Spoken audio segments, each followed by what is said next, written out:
C'est parti pour un autre épisode de J'aime ta compagnie, le balado des entreprises ambitieuses qui n'ont pas de département marketing.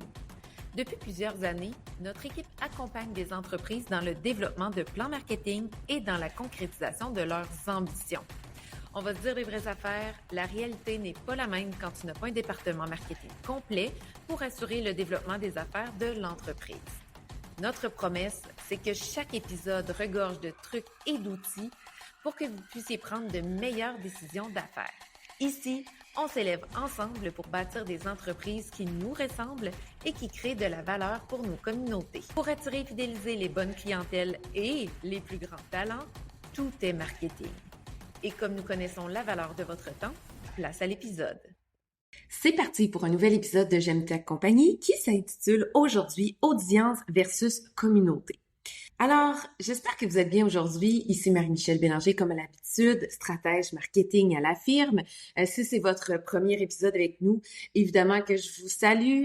Et j'arrive drôle ce matin parce que j'ai la voix un peu cassée. Là. J'ai été bien malade samedi. J'ai attrapé un vilain rhume. Là. Je pense que c'est rien de pire qu'un rhume, mais ça faisait longtemps que j'avais eu les sinus aussi inflammés. Puis une nuit quasi blanche avec les sinus qui travaillent et j'étais maganée samedi. J'ai passé la journée devant Gilmore Girls. C'était génial. Alors, dimanche, j'avais une énergie de feu. Puis c'est drôle parce que j'ai tellement eu des beaux moments dimanche. Mon chum était parti au lot à bois. Mon fils est parti chez son ami. Puis avec ma fille, on a beaucoup joué le matin. Puis c'est chouette parce que ma fille, elle vit avec un syndrome, une légère déficience intellectuelle. Donc, ça vient avec un certain lot de défis comme maman. Dimanche matin, elle arrivait à faire plein de belles activités, concentrée. Puis ça, c'est nouveau. Je vois qu'elle évolue. Donc, on plonge dans notre contenu ce matin. Pourquoi c'est important de parler d'audience versus communauté? Ben, l'inspiration, elle m'est venue initialement. Moi, j'ai commencé en affaires il y a peut-être bientôt 8 ans, en fait. C'est l'anniversaire de ma fille égale quand je me suis lancée en affaires.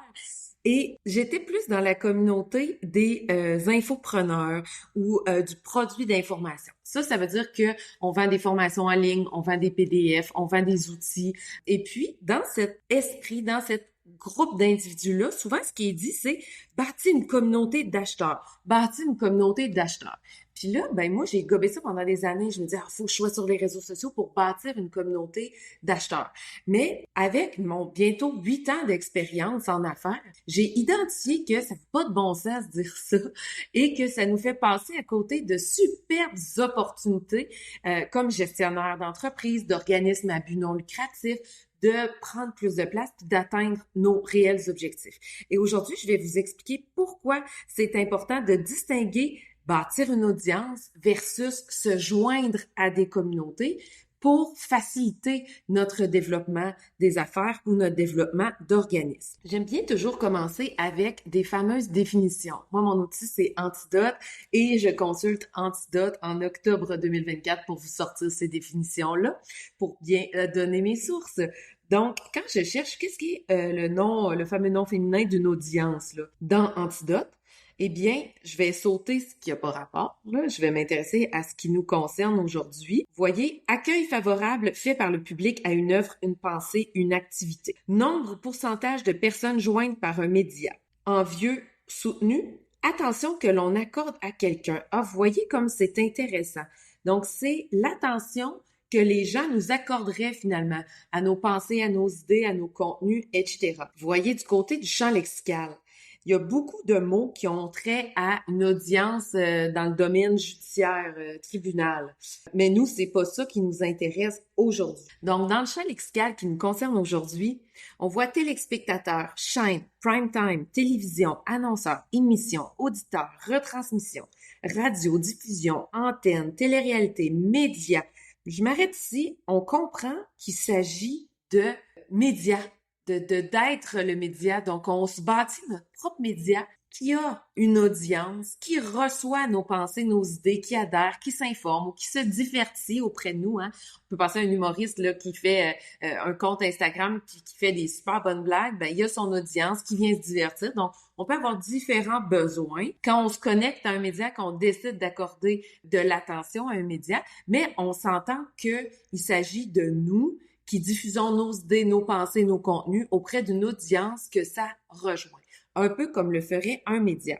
Maintenant, si on va du côté de la communauté. Donc, du point de vue des définitions. Groupe social dont les membres vivent ensemble ou partagent des caractères, des intérêts communs. Groupe de personnes qui vivent en mettant leurs moyens d'existence en commun. Donc là, on voit que, on se regroupe pour mettre les intérêts de tout le monde en commun. Donc, c'est vraiment différent. Caractère de ce qui est commun, similitude, identité. Donc, on se regroupe et ici, c'est pas en quelque sorte une forme de tête qui pense et qui communique ses contenus à une audience passive qui reçoit, mais bien une communauté de gens qui équitablement et idéalement le plus possible également se rassemblent pour partager des ressources, pour partager des compétences, des savoirs, des réseaux d'affaires, pour évoluer ensemble, pour que ça soit en quelque sorte payant pour l'ensemble des parties. Donc, on voit que c'est complètement différent. Et donc, c'est pour ça que moi, ça me tente de dire, je vais bâtir une communauté d'acheteurs. Je vais me mettre au-dessus d'une communauté à qui je vais pousser des ventes. Pour moi, c'est vraiment contre-intuitif. Tandis que, je vais me joindre à des communautés. Puis oui, quand on se joint à des communautés, effectivement que ça peut venir avec des références liées aux ventes ou à des dons pour notre organisme ou à des nouveaux administrateurs pour notre organisme.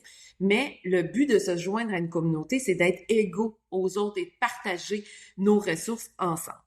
Donc, qu'est-ce que je me suis dit pour vous guider dans bâtir des audiences et vous joindre à des communautés? Je me suis dit, je vais essayer de trouver 5 idées concrètes d'actions à poser de part et d'autre pour y arriver. Donc, si on commence avec bâtir des audiences, ça, on revient à ce qu'on a dit plus tôt, c'est un peu comme si notre marque, ça c'est vrai, je le répète, pour un OBNL ou c'est vrai pour un travailleur autonome, c'est vrai pour une petite, moyenne, grande entreprise, c'est vrai pour tout le monde, OK? C'est de faire de notre marque un média. Et les gens vont venir nous suivre pour répondre à un besoin. Et donc, notre audience va se bâtir au fur et à mesure où les gens nous suivent pour répondre à un besoin qui leur est propre. Puis là, je passe rapidement les besoins, mais on a parlé plutôt s'informer, se divertir, apprendre, voyez le topo. Et donc, j'y vais sur comment on fait pour devenir un média. Je vais commencer en point 1 avec créer des contenus audio et vidéo. Ça peut être des contenus longs, ça peut être des contenus courts. Nous, à la firme, le balado est un contenu long audio avec lequel on crée aussi de la vidéo en même temps. On a un outil qui s'appelle Riverside. Donc, quand on enregistre un podcast, ça vient avec une vidéo, des clips vidéo, des images. On peut faire des impressions écran de nos faces pour la création de contenu réseaux sociaux.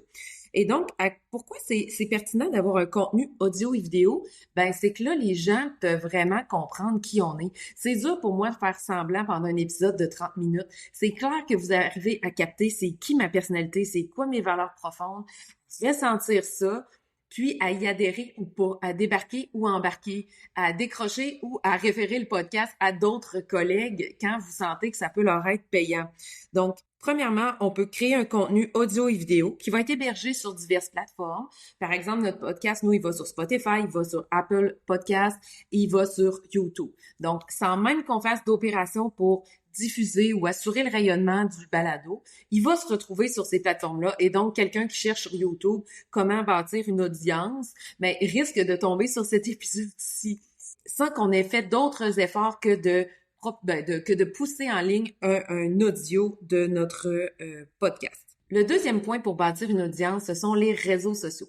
Et c'est beaucoup plus facile de faire des réseaux sociaux quand tu as un contenu long qui est existant. C'est sûr que nous, à la firme, actuellement, ce qu'on fait, c'est que quand j'enregistre, moi, le balado, ben après, ça part dans une machine à saucisses. J'ai déjà partagé ça sur les réseaux sociaux. On a un gros tableau. On est une équipe derrière le balado. Je suis pas toute seule ou avec Katrina. On a Karine qui est là pour nous aider aussi. Donc, on est toujours 3. Et dès que le balado est enregistré, après, ça part dans une machine à saucisses. Et les filles, ils ont des contenus à partager sur les réseaux sociaux. Donc, moi, tous les jours, je n'ai pas besoin de me repréparer des contenus réseaux sociaux. On peut simplement aller chercher des clips d'un épisode qui est déjà fait.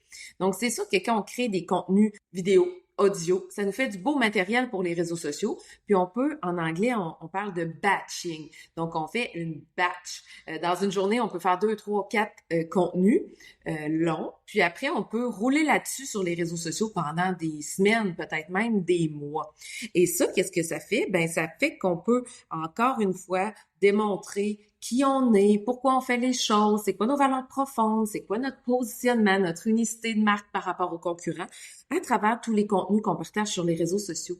Et tranquillement, pas vite, les gens qui ont envie de faire partie de notre audience et donc de nous suivre, d'entendre ce qu'on a à dire, de se laisser influencer, de faire le choix d'être influencé par les propos de notre marque, mais ils vont devenir des fans, des abonnés. Ils vont s'abonner à notre page Facebook, s'abonner à notre compte Instagram et continuer à toutes les semaines de nous voir passer. Donc ça, c'est très important d'être présent sur les réseaux sociaux. Puis moi, j'ai fait l'erreur au début de la firme. Je sous-estimais complètement l'impact d'une présence réseaux sociaux, de bâtir une audience sur les réseaux sociaux. Et c'est une erreur que j'ai faite et que je ne ferai plus. C'est pour ça que vous voyez à quel point on est là, on est présente, on partage les hauts, les bas, on partage des bons contenus, on met des efforts, du temps, de l'argent et de l'énergie là-dedans parce que justement, ça nous aide à bâtir notre audience, notre leadership et ça nous amène d'autres choses à la firme qui sont importantes pour nous. Troisièmement, pour bâtir une audience, on peut monter une infolettre. Donc, les abonnés à l'infolettre, ce sont une forme d'auditeur ou lecteur, une audience lectrice de nos contenus infolettres. Et ça, c'est vraiment important si ce n'est pas déjà fait chez vous de bâtir une infolettre. C'est génial une infolettre. On n'est pas obligé de se prendre la tête compliquer ça plus qu'il faut. Mais l'idée, c'est que gratuitement, une fois par semaine ou 2 semaines ou à chaque mois, on peut donner de nos nouvelles. On peut simplement documenter ce qui se passe dans notre organisme ou encore dans notre entreprise. Question de garder le contact avec ces abonnés-là. Et oui, c'est sûr qu'après, quand il y a quelque chose à vendre, ben c'est plus facile parce que c'est des gens qui ouvrent nos contenus puis qui sont là. Mais initialement, on veut vraiment bâtir une audience de gens qui vont apprécier nos contenus infolettes et qui vont l'ouvrir, la lire, la partager peut-être même, nous répondre. Et c'est ça qui va faire que notre infolette fonctionne. Et en 2024, l'infolette est encore l'une des tactiques à plus fort retour sur investissement. Parce qu'en publicité, il faut toujours remettre de l'argent pour parler aux gens. Tandis qu'avec l'infolettre, tu as une bonne idée, tu peux l'envoyer. Puis justement, on a des collègues avec qui on a collaboré sur leur stratégie, ils vont se reconnaître. Là, c'est un groupe assez important de bailleurs de fonds qui s'est rassemblé pour créer une infolette commune. Puis au début, il était réfractaire, tu sais, il disait on n'a pas le temps, c'est lourd. Puis là, tranquillement, pas vite, il en a envoyé une première, une deuxième. Puis là, tiens, on en envoie une aux 3 mois. Puis là, ben quand on a un événement qui pop-up ou une information communiquée rapidement, on a notre liste, on a notre modèle d'infolettre. Rapidement, on conçoit un message. Rapidement, les gens sont informés. Et là, ce qui s'est passé, c'est que, tranquillement, pas vite, ce groupe-là nous a communiqué « Hey, c'est extraordinaire. Quand j'envoie, je sais pas moi, une invitation à un événement, ben le lendemain, j'ai 15-25 inscrits. Alors qu'avant, il fallait mettre beaucoup plus d'efforts pour que les gens s'inscrivent à nos événements, du moins qu'ils soient au courant que ça se passe. Puis il est arrivé la même chose auprès d'un autre client qui envoyait une offre d'emploi. Ben il a reçu des belles candidatures parce qu'il y avait une audience pour recevoir « Hey, on cherche tel genre de personnes ». Donc, à ne jamais sous-estimer l'infolettre. Quatrièmement, comment on fait pour bâtir des audiences? Ben, ce qui peut être chouette quand on crée des contenus audio-vidéo, quand on est présent en réseaux sociaux, quand on a notre infolette, bien tranquillement, pas vite, ce qui se passe, c'est que vous allez prendre pleinement votre place, vous allez rayonner, vos idées vont rayonner. Et ce qui va arriver, c'est qu'il y a probablement des gens qui vont communiquer avec vous pour vous donner le micro dans des événements, pour animer des événements, pour être présent sur un panel. Et là, tranquillement pas vite, ils vont vous permettre facilement d'être devant leur audience.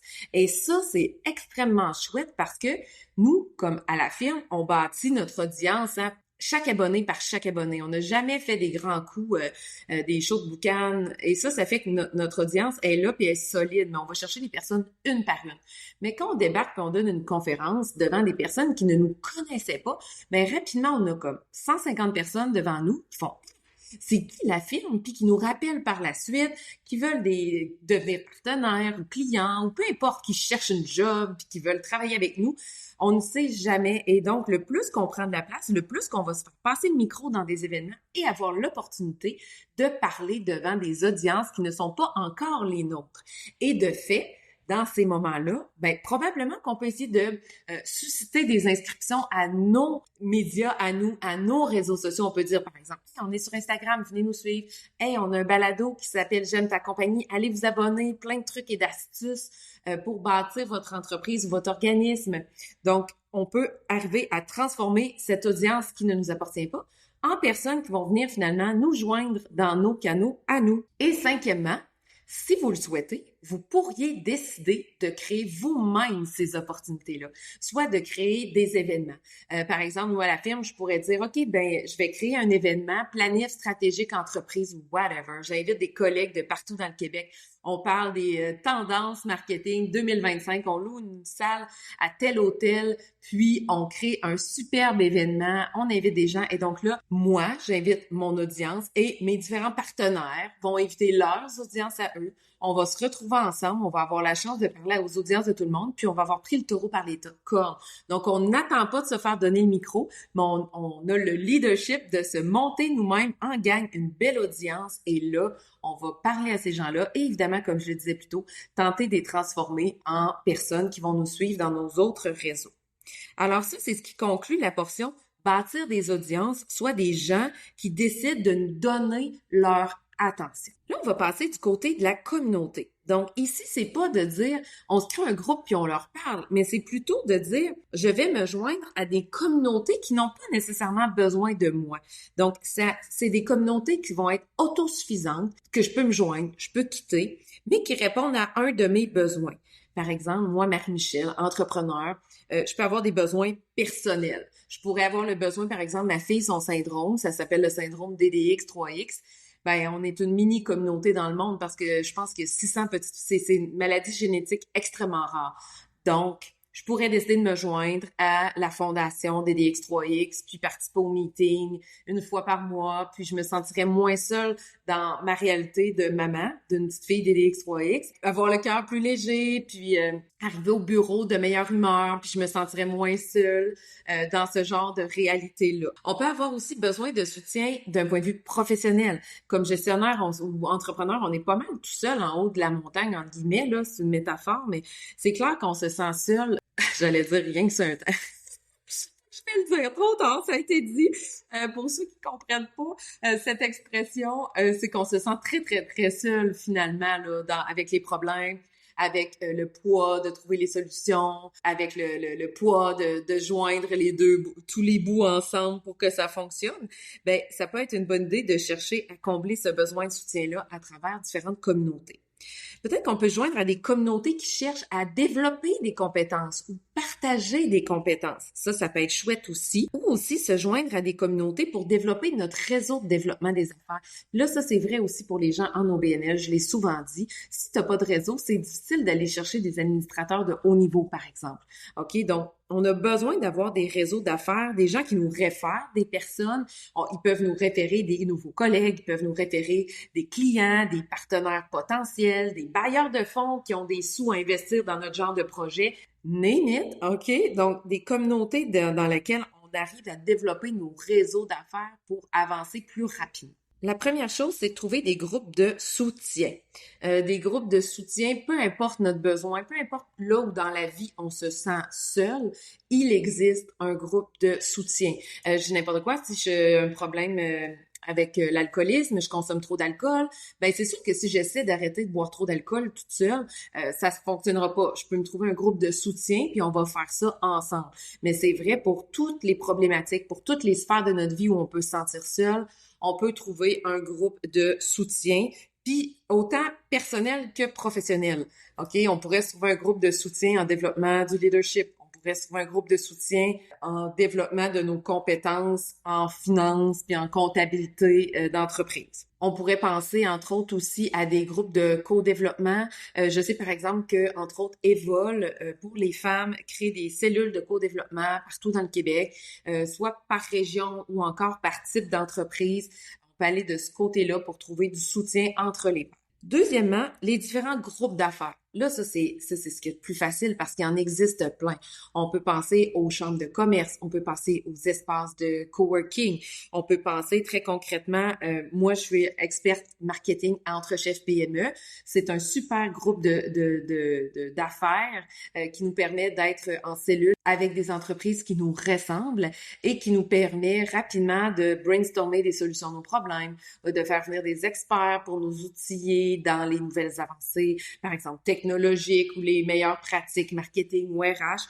Donc ça, les groupes d'affaires, c'est super important de se joindre, puis ça nous aide rapidement à nous rendre compte, parce que ça aussi, moi, j'ai sous-estimé l'importance d'être là au début, puis peut-être que c'est un passage obligé parce qu'on manque de temps et qu'il faut faire des choix, mais ça nous permet de voir que tout le monde est dans le même bateau, qu'il n'y a pas de raccourci pour personne, puis que même les gens d'expérience vivent des affaires que nous, on vit en commençant à différentes échelles, mais ça reste assez universel, donc c'est vraiment très chouette. Troisièmement, on peut joindre des groupes autour d'intérêts communs. Par exemple, il pourrait y avoir à Rimouski, dans notre patelin, un groupe qui travaille sur... je sais qu'il y a un groupe qui travaille sur la mobilité pour que les gens puissent utiliser davantage faciliter le transport actif et le transport en commun dans notre région. Donc, on peut joindre à ce groupe-là. Puis c'est clair que, on va développer notre réseau des affaires. On va se sentir moins seul par rapport à cette problématique-là. Puis c'est clair qu'on va se faire connaître. On va faire connaître nos forces, nos compétences. On va peut-être avoir des références. On va peut-être pouvoir trouver des gens avec des beaux cerveaux pour venir participer dans notre entreprise ou encore même, par exemple, faire partie de notre comité aviseur d'entreprise. Donc, c'est le genre de choses qu'on peut retrouver dans des groupes autour d'intérêts communs. Ça nous fait sortir, ça nous fait sentir moins seul, puis ça nous fait rencontrer plein de monde intéressant. Quatrièmement, les implications bénévoles. Tout ce qui est participer à des conseils d'administration, s'impliquer dans des événements, tendre la main à ceux qui ont besoin d'un coup de pouce, c'est extraordinaire. Ça fait qu'on se joint à une communauté d'autres bénévoles. Encore une fois, ce sont des lieux où on fait connaître notre personnalité, nos valeurs, nos compétences, notre business ou notre organisme. Et puis, on tisse des liens, puis la toile de notre réseau s'agrandit. Et plus que la toile s'agrandit, ben plus que c'est facile après de développer des beaux projets, d'identifier les personnes clés dont on a besoin, d'avoir les bons contacts pour avancer plus rapidement. Donc, les implications bénévoles ne sont jamais à sous-estimer. Cinquièmement, je vais vous parler de mastermind par les pairs. Un mastermind par les pairs, là, c'est un groupe organisé qui est gratuit parce que des fois, on peut s'inscrire à un mastermind, disons, qui va coûter, moi, j'ai déjà participé à un mastermind, c'est à peu près 10 000 par année. Tu payes, puis là, tu as une rencontre par mois. C'est animé par des gens qui ont chargé des dollars pour ça, puis qui sont là pour coacher, pour challenger. Sauf qu'un mastermind par les pairs, c'est dire, OK, on est 4, 5, 6, 8 individus qui se ressemblent, qui ont le même objectif commun, et donc on se rassemble pour co-créer ensemble des solutions pour nos différents problèmes. Donc, c'est pas payant, mais c'est organisé. Donc, il y a des règles, il y a une structure. Puis ça, c'est important que ça soit vraiment balisé et que les gens respectent les règles. Puis qu'il aussi, il y a des règles pour faire sortir des gens qui ne respecteraient pas les règles. Tu sais, ça a l'air bizarre dit comme ça, mais moi, j'ai vécu, en tout cas, j'ai fait partie d'un mastermind par les pairs, puis ça a comme implosé notre mastermind parce que il y a des personnes, tu sais, on s'était donné vraiment un cadre de règles, de fonctionnement.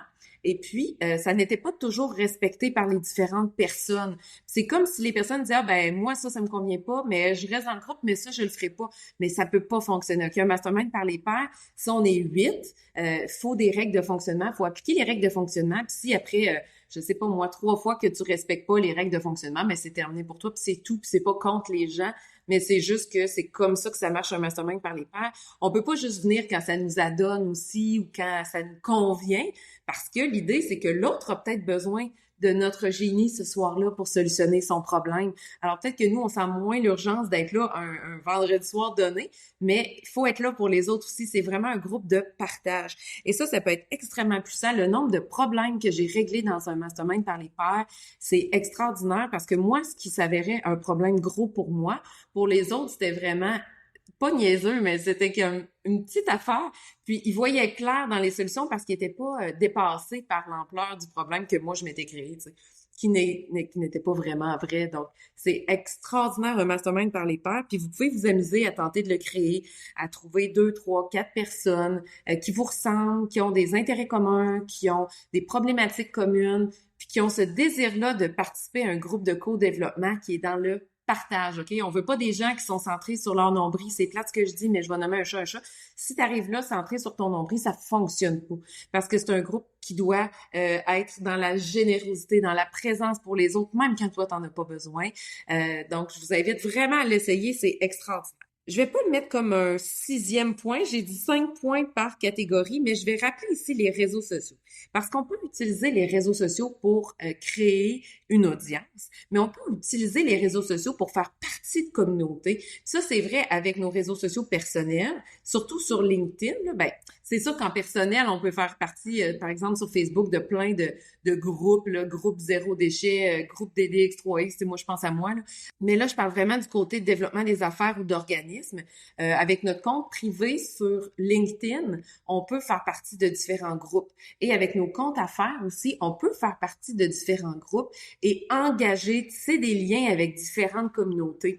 Et ça, c'est à ne pas sous-estimer. Donc, concrètement, ça veut dire que dans un plan de semaine, c'est qu'on se garde du temps pour qu'avec notre compte affaires sur Facebook, sur Instagram, sur LinkedIn, qu'on prenne le temps d'aller engager avec des collègues de certaines communautés de qui on veut se rapprocher. Donc, tranquillement, pas vite, ces gens-là vont nous voir passer, vont nous trouver de plus en plus crédibles et potentiellement vont nous inviter à leur table. OK? Donc, ne jamais sous-estimer les réseaux sociaux aussi pour l'aspect communauté.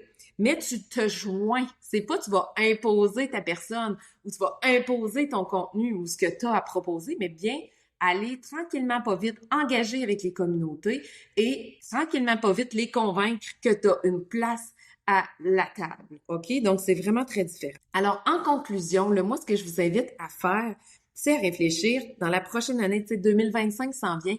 Est-ce que vous allez mettre plus d'énergie sur bâtir votre audience ou vous intégrer à différentes communautés? C'est vraiment 2 stratégies différentes. Puis pensez à vos objectifs de développement d'entreprise, d'organisme. Qu'est-ce qui risque d'être le plus payant pour vous là-dedans? Et d'expérience, moi, ce que j'ai observé, c'est qu'un peut nourrir l'autre. Parce que si on bâtit des audiences, qu'on prend de la place, puis que nos points de vue plaisent, ben on va avoir des demandes de se joindre à des communautés. Les gens vont venir vers nous avec des propositions de partenariat, avec des propositions d'être administrateur sur tel ou tel organisme important. Donc, quand on prend de la place, qu'on bâtit des audiences, c'est comme si les gens nous accordent plus de crédibilité pour embarquer dans leur communauté. Mais en contrepartie, quand on fait partie de différentes communautés, qu'on a un beau réseau de développement des affaires, ben tranquillement, pas vite, ce réseau-là peut nous donner accès à leurs audiences. OK? Donc, il n'y a pas de bonne ou mauvaise réponse ici, mais je vous invite à vraiment avoir en tête votre objectif de développement cette année puis vous dire, est-ce que je dois mettre plus d'énergie sur bâtir des audiences ou joindre des communautés. Puis joindre des communautés, ça demande tout autant de temps. OK? Les deux, ça te prend du temps, de l'énergie, de l'argent et donc c'est plus une question de qu'est-ce qui va m'aider à concrétiser mes résultats clés. Puis pensez pas juste à court terme parce que c'est sûr que ça peut être le fun là, de donner une conférence demain puis rapidement on a accès à 150 personnes dans une salle. Ça, c'est sûr. Mais pensez à dans 5 ans, quels piliers vous êtes en train de bâtir aujourd'hui qui vont être payants dans 5 ans. C'est clair que faire partie de tel groupe d'affaires aujourd'hui, ça peut être juste une dépense parce qu'il y a certains groupes qui sont très chérants. Il faut mettre beaucoup d'argent pour être assis autour de la table. Mais pensez à dans 5 ans, qu'est-ce qui va vous rapporter, qu'est-ce qui va être une brique importante dans votre stratégie de développement des affaires que dans 5 ans, ça va avoir solidifié votre structure de business ou d'organisme. OK? Ça, c'est vraiment des stratégies à long terme, mais c'est des stratégies qui vont être très, très solides puis qui vont faire qu'on parle de vous dans 10 ans. Vous n'allez pas être de ceux qui ont malheureusement fermé entre guillemets parce que ça va arriver. Là. Tu sais, le contexte n'est pas évident, mais je suis d'avis que ceux qui vont bâtir des audiences fortes, qui vont se joindre à des communautés, vont être ceux qui vont perdurer dans le temps. Alors sur ce, j'ai hâte de vous lire. Si vous avez des commentaires par rapport à cet épisode, des trucs et astuces qui sont pertinents, surtout n'hésitez jamais. On fait des publications sur les réseaux sociaux. C'est facile d'aller nous écrire soit en privé ou d'écrire sous la publication.